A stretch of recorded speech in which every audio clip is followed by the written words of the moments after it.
Selamat pagi Ibu Anita dan teman-teman. Kami dari kelompok 2 akan mempresentasikan materi mengenai inteligensi, bakat, dan kreativitas. Kelompok 2 beranggotakan Athanasius Hardinus Roga, Maria Grace Putri Ayusare, Luhur Oktavia Nugroho, Maximus Edgar Rumaropen, dan Victoria Bingo. Poin-poin presentasi yang akan dibahas, yang pertama mengenai inteligensi, yang kedua bakat, yang ketiga kreativitas, dan yang keempat bagaimana hubungan antara inteligensi, bakat, dan kreativitas. Yang pertama mengenai inteligensi. Ada beberapa ahli yang mengungkapkan definisi dari inteligensi. Yang pertama, Alfred Binet dan Theodore Simon yang menjelaskan bahwa inteligensi terdiri dari 3 komponen, yaitu kemampuan untuk mengarahkan pikiran atau tindakan, kemampuan mengubah arah tindakan bila tidak dilaksanakan, dan kemampuan untuk mengkritik diri sendiri.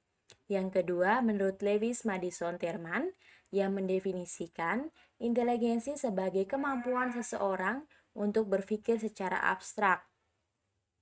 Yang ketiga, menurut Goddard, yang mendefinisikan inteligensi sebagai tingkat kemampuan pengalaman seseorang untuk menyelesaikan masalah yang dihadapi dan untuk mengantisipasi masalah yang akan datang. Yang keempat, menurut Baldwin, yang mendefinisikan inteligensi sebagai daya atau kemampuan untuk memahami.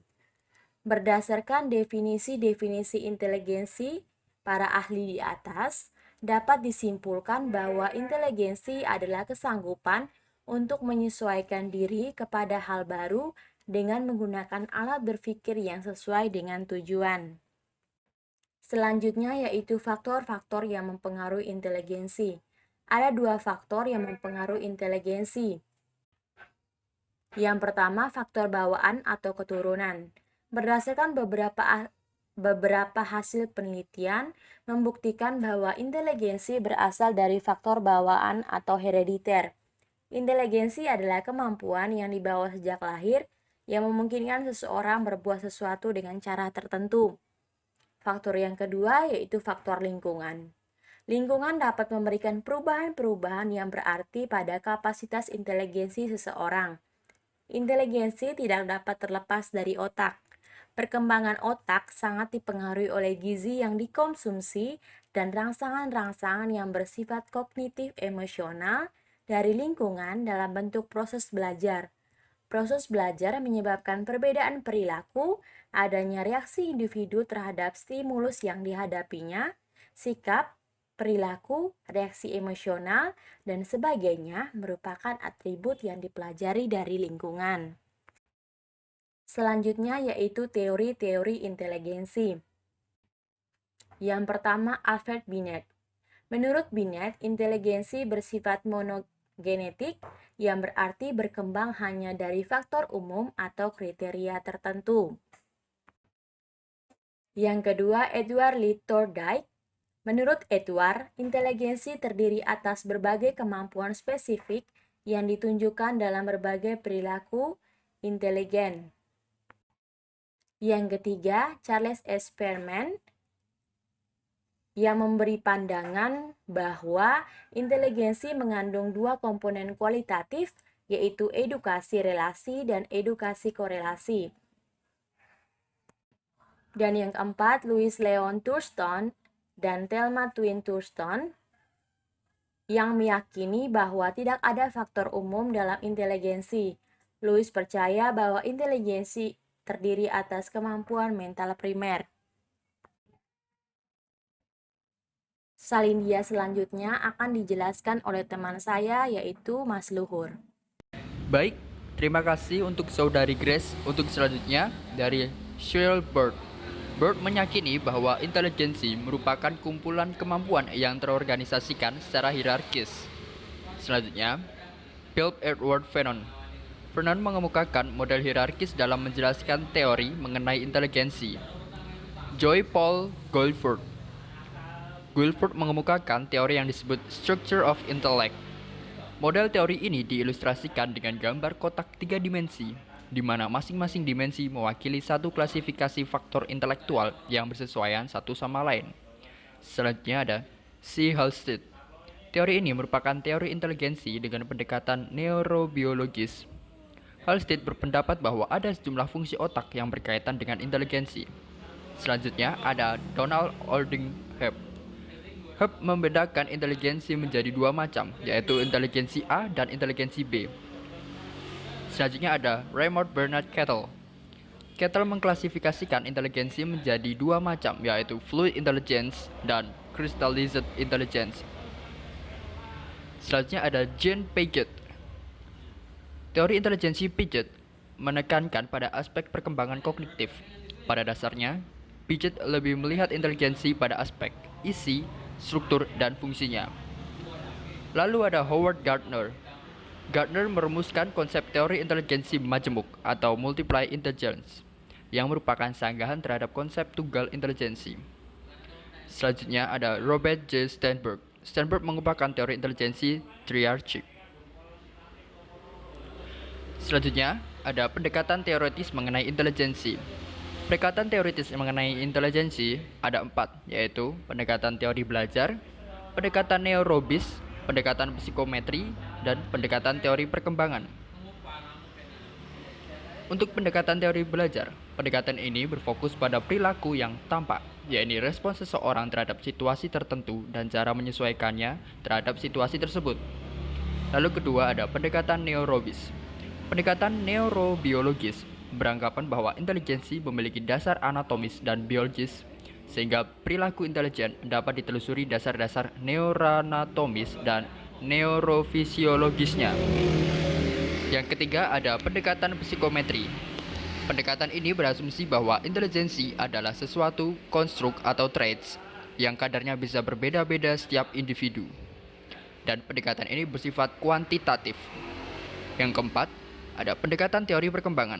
Studi inteligensi dipusatkan pada masalah perkembangan inteligensi secara kualitatif dalam kaitannya dengan tahap perkembangan biologis individu.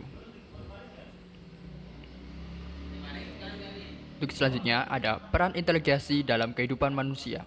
Menurut Binet Suryabrata pada tahun 2004, sifat hakikat inteligensi ada 3 macam, yaitu yang pertama, kecenderungan untuk menetapkan dan mempertahankan atau memperjuangkan tujuan tertentu.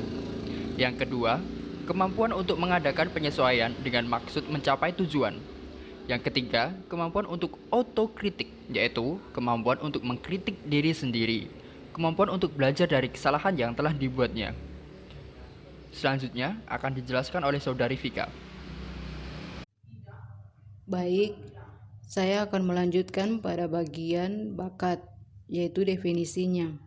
Yang pertama, bakat merupakan kemampuan atau sesuatu yang dapat dilakukan seseorang sehingga ia dapat mencapai suatu keberhasilan di masa yang akan datang. Yang kedua, bakat juga merupakan kemampuan seseorang yang dapat melakukan suatu pekerjaan tertentu tanpa harus banyak dibantu oleh orang lain dengan upaya pendidikan dan juga latihan. Yang ketiga, bakat merupakan suatu kemampuan atau suatu potensi yang belum terpengaruhi oleh pengalaman atau apapun yang masih menyangkut pada bagaimana kemungkinan untuk menguasai suatu dalam aspek kehidupan tertentu. Yang keempat, bakat merupakan potensi khusus yang memiliki pola-pola perilaku masing-masing dalam pengembangannya. Berikutnya, teori-teori bakat. Teori bakat menurut Howard Gardner. Yang pertama, menurut Howard Gardner, manusia memiliki tipe bakat yang berbeda-beda. Di antaranya adalah bakat bahasa, bakat logika, bakat musik, bakat kinestetik, bakat ruang bidang, bakat interpersonal, bakat intrapersonal, bakat naturalistik, dan bakat eksistensial. Yang kedua, menurut Quilford 1959, Bakat bertalian dengan kecakapan untuk melakukan sesuatu. Yang ketiga, menurut Noto Mojo 1997, bakat adalah salah satu kemampuan manusia. Yang keempat, menurut Utami Munandar 1987, bahwa bakat dapat diartikan sebagai kemampuan bawaan, sebagai potensi yang masih perlu dikembangkan dan dilatih agar dapat terwujud. Berikutnya, faktor yang mempengaruhi bakat. Yang pertama, keunggulan atau potensi individu yang dibawa sejak lahir. Yang kedua, minat individu yang bersangkutan. Yang ketiga, motivasi yang dimiliki individu. Yang keempat, nilai hidup yang dimiliki individu. Yang kelima, kepribadian individu. Yang keenam, maturity atau kematangan. Yang berikutnya, kreativitas. Kreativitas juga memiliki definisi menurut para ahli. Yang pertama, kreativitas menurut Santrok 2002, yaitu kemampuan untuk memikirkan sesuatu dengan cara-cara yang baru dan tidak biasa, serta melahirkan suatu solusi yang unik terhadap masalah-masalah yang dihadapi. Yang kedua, kreativitas menurut Mayesti 1990 menyatakan bahwa kreativitas adalah cara berpikir dan bertindak atau menciptakan sesuatu yang original dan bernilai atau berguna bagi orang tersebut dan orang lain. Baik, selanjutnya saya akan menjelaskan tentang teori kreativitas. Teori psikoanalisis secara umum, psikoanalisa memandang kreativitas sebagai hasil mengatasi suatu masalah yang biasanya dimulai sejak di masa anak-anak. Adapun tokoh-tokohnya, yaitu Sigmund Freud, menjelaskan proses kreativitas dari mekanisme pertahanan yang merupakan upaya tak sadar untuk menghindari kesadaran mengenai ide-ide yang tidak menyenangkan atau yang tidak dapat diterima. Kedua, Ernst Chris menegakkan bahwa mekanisme pertahanan regresi, yaitu beralih ke masa sebelumnya yang akan memberikan kepuasan jika perilaku sekarang tidak berhasil atau tidak memberi kepuasan, juga sering muncul dalam tindakan kreatif. Ketiga, Carl Jung percaya bahwa alam ketidaksadaran atau ketidaksadaran korelatif memainkan peranan yang amat penting dalam memunculkan kreativitas tingkat tinggi. Alam pikiran yang tidak disadari dibentuk oleh masa lalu pribadi. Selanjutnya, teori humanistik. Humanistik lebih menekankan kreativitas sebagai hasil dari kesehatan psikologis tingkat tinggi, dan kreativitas dapat berkembang selama hidup dan tidak terbatas pada usia 5 tahun pertama. Adapun tokoh-tokohnya, yaitu Abraham Maslow, menekankan bahwa manusia mempunyai naluri-naluri dasar yang menjadi nyata sebagai kebutuhan primitif yang muncul pada saat lahir, dan kebutuhan tingkat tinggi berkembang sebagai proses kematangan. Carl Rogers, menurutnya, kreativitas muncul dari interaksi pribadi yang unik dengan lingkungannya. Menurut Csikszentmihalyi Mihaly, faktor pertama yang memudahkan munculnya kreativitas adalah sifat keturunan atau bawaan, genetik predisposisi, untuk ranah tertentu. Faktor kedua yang menentukan tumbuhnya kreativitas adalah minat dalam ranah tertentu pada saat masih dalam usia dini. Faktor ketiga adalah faktor keberuntungan. Anak yang dilahirkan dalam keluarga mampu akan memperoleh berbagai fasilitas yang dibutuhkan seperti alat-alat permainan, dibandingkan dengan anak yang dilahirkan dalam keluarga sederhana.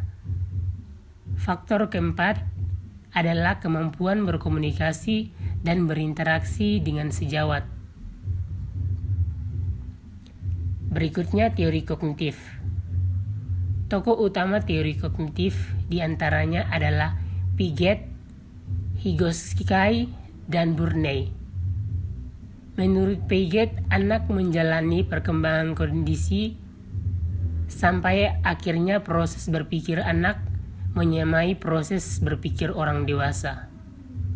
Teori kognitif dengan jelas menyebutkan akan arti pentingnya bermain bagi anak. Bermain tidak hanya akan mengembangkan kemampuan kognisi semata, tetapi juga mengembangkan aspek lainnya, terutama aspek sosial dan emosional anak. Selanjutnya akan dijelaskan oleh Kakak Adin. Terima kasih atas kesempatan yang diberikan. Berikutnya, ciri-ciri anak kreatif. Suyanto menjelaskan beberapa ciri seorang anak yang kreatif antara lain. Pertama, senang menjajaki lingkungannya. Yang kedua, mengamati dan memegang segala sesuatu atau suka untuk eksplorasi secara ekspansif dan eksesif. Ketiga, rasa ingin tahunya besar.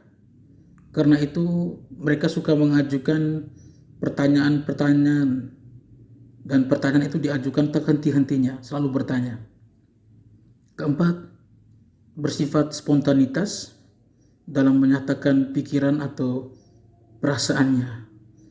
Dan mereka akan secara spontan untuk mengatakan perasaan mereka atau menyatakan pendapat mereka. Kelima, suka bertualang, selalu ingin mendapatkan pengalaman-pengalaman baru. Keenam, suka melakukan eksperimen, percobaan-percobaan, membongkar dan mencoba-coba berbagai hal. Ketujuh, mereka jarang merasa bosan karena ada saja hal yang mereka ingin lakukan atau ingin mereka kerjakan. Dan kedelapan, mempunyai daya imajinasi yang tinggi. Berikutnya, faktor-faktor pendukung dan penghambat kreativitas. Kita akan memulai dengan faktor penghambat. Ada beberapa faktor penghambat perkembangan kreativitas seseorang. Pertama, evaluasi. Rogers menekankan salah satu syarat untuk memupuk kreativitas konstruktif ialah bahwa pendidik tidak memberikan evaluasi atau paling tidak menunda pemberian evaluasi sewaktu anak sedang asik berkreasi. Bahkan menduga akan dievaluasi pun akan mengurangi kreativitas anak. Kemudian kritik atau penilaian positif apapun, walaupun dalam bentuk pujian, akan dapat membuat anak kurang kreatif jika pujian itu hanya memusatkan perhatian pada harapan akan dinilai, akan mendapat nilai begitu. Yang kedua, hadiah. Kebanyakan orang percaya bahwa memberi hadiah akan memperbaiki atau meningkatkan perilaku baik anak-anak. Ternyata tidak demikian. Atau meningkatkan kreativitas anak. Ternyata tidak demikian. Pemberian hadiah dapat merusak motivasi dan mematikan kreativitas. Jika perhatian anak hanya terpusat untuk mendapatkan hadiah sebagai alasan untuk melakukan sesuatu, maka motivasi dari dalam atau motivasi intrinsik dan kreativitas mereka akan menurun. Yang ketiga, persaingan kompetensi. Biasanya persaingan terjadi apabila anak merasa bahwa pekerjaannya akan dinilai terhadap pekerjaan siswa lain atau orang lain, dan bahwa yang terbaik akan menerima hadiah. Hal ini terjadi dalam kehidupan sehari-hari juga. Dan sayangnya hal ini mematikan kreativitas. Karena Persaingan kompetensi akan menimbulkan persaingan antar siswa, dan siswa akan mulai membandingkan dirinya dengan siswa lain, dan dia tidak bisa jadi dirinya sendiri. Akhirnya orang lain menjadi ukuran bagi dia. Keempat, lingkungan. Lingkungan yang membatasi belajar dan kreativitas tidak dapat ditingkatkan dengan paksaan. Jadi anak tidak bisa belajar dengan paksaan. Apalagi dalam lingkungan mereka selalu diberitahu apa yang harus dipelajari, bagaimana mempelajarinya, dan pada saat ujian harus dapat mengulang dengan tepat. Pengalaman yang baginya amat menyakitkan. Pengalaman ini tidak menyenangkan bagi mereka karena mereka dipaksa untuk belajar apa yang mereka tidak inginkan. Dan hal ini tentu menghilangkan minatnya terhadap ilmu, dan ini yang tidak diinginkan. Yang berikut, faktor-faktor yang mendukung perkembangan kreativitas seseorang. Yang pertama, faktor internal individu, yaitu faktor yang berasal dari dalam individu. Di antaranya tuh keterbukaan terhadap pengalaman dan rangsangan dari luar. Keterbukaan akan pengalaman merupakan kemampuan untuk menerima segala sumber informasi dari pengalaman hidupnya sendiri dan menerima dengan apa adanya tanpa ada usaha untuk defensif, tanpa kekakuan terhadap pengalaman-pengalaman tersebut. Dengan demikian, individu yang kreatif adalah individu yang mampu menerima perbedaan pendapat, perbedaan pengalaman. Yang kedua, evaluasi internal, yaitu kemampuan individu dalam menilai produk yang dihasilkan atau diciptakan seseorang dan ditentukan oleh dirinya sendiri, bukan karena kritik atau pujian dari orang lain, dari dia sendiri yang menentukan. Walaupun demikian, individu tidak tertutup dan kemungkinan untuk menerima masukan dari orang atau kritikan dari orang tetap ada. Yang keempat, kemampuan untuk menerima, untuk bermain dan mengadakan eksplorasi terhadap unsur-unsur, bentuk-bentuk, konsep atau kombinasi baru dari hal-hal yang sudah ada sebelumnya. Jadi dengan pengetahuan yang ada, dia kombinasikan itu lalu mewujudkan sesuatu ide yang baru yang menjadi ide yang original dari pemikirannya sendiri. Lalu faktor eksternal atau lingkungan. Peran kondisi lingkungan mencakup lingkungan dalam arti kata luas, yaitu masyarakat dan kebudayaan. Jadi peran lingkungan dan kebudayaan itu terlihat dari tersedianya sarana kebudayaan. Misalnya ada peralatan-peralatan budaya, bahan-bahan dan media seperti alat-alat musik daerah atau tarian-tarian, pepatah-pepatah yang berkembang dalam budaya. Yang kedua, adanya keterbukaan terhadap rangsangan kebudayaan bagi semua lapisan masyarakat. Yang ketiga, menekankan pada becoming, menjadi, anak mau menjadi apa, dan tidak hanya being atau hanya ekstensinya saja. Artinya tidak menekankan pada kepentingan untuk yang sekarang ini, tapi berorientasi pada yang masa yang akan datang, bahwa anak itu berkembang dan akan menjadi seseorang atau sesuatu nanti. Lalu memberi kebebasan terhadap semua warga tanpa diskriminasi, terutama diskriminasi jenis kelamin. Dan keterbukaan terhadap rangsangan kebudayaan yang berbeda. Lalu terakhir, adanya toleransi terhadap pandangan yang berbeda. Yang berikut, hubungan antara intelijensi, bakat, dan kreativitas. Intelijensi merupakan kemampuan potensial umum atau general potential ability. Bakat merupakan kemampuan potensial khusus atau specific potential ability. Sedangkan kreativitas berhubungan dengan kemampuan dan pola untuk mendekati masalah dengan cara yang berbeda. Intelijensi berhubungan dengan bakat. Orang yang berbakat adalah orang yang sangat cerdas atau memiliki intelijensi yang tinggi. Kemampuan intelektual menjadi salah satu ukuran bakat seseorang. Bakat juga berhubungan dengan kreativitas. Orang yang memiliki IQ tinggi belum tentu kreatif, tetapi orang yang kreatif pasti memiliki IQ yang tinggi. Kreativitas berhubungan dengan penciptaan akan sesuatu yang baru, menciptakan sesuatu yang baru. Penciptaan itu menggunakan basis pengetahuan yang sudah ia miliki dari sekolah, dari dia membaca atau mendengarkan informasi, dari diskusi-diskusi. Dan pengetahuan itu kemudian diolah, dijadikan baru, yang original, dan itu merupakan tindakan atau masuk dalam ranah intelijensi. Demikianlah presentasi dari kelompok kami. Mohon maaf bila masih ada kekurangan dari materi kami atau materi kami mungkin tidak sesuai dengan ekspektasi teman-teman. Terima kasih atas perhatian. Sampai jumpa.